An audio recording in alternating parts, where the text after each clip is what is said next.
Ağram indəli. O da öyle. Ulan yora yok, ora yok.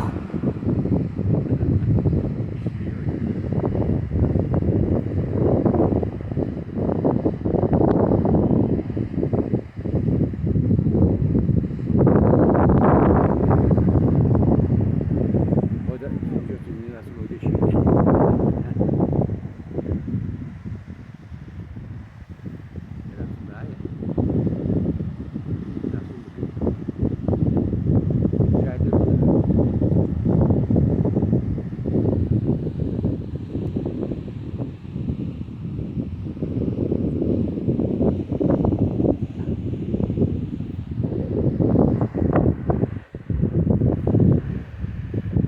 Bəli, bir nəmə cümə günü Ordubadın 26-sı 1404 ayı Sinan Məhəmmədi Əziz Dağçı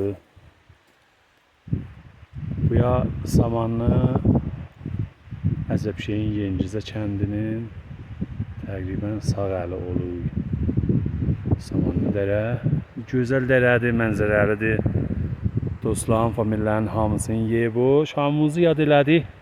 İnşallah ki, hər yanınasız, həmişə şad, səlamət yaşayasınız. Sağ olun. Aha, buyurun gətirildi. Kontrol dəstgah.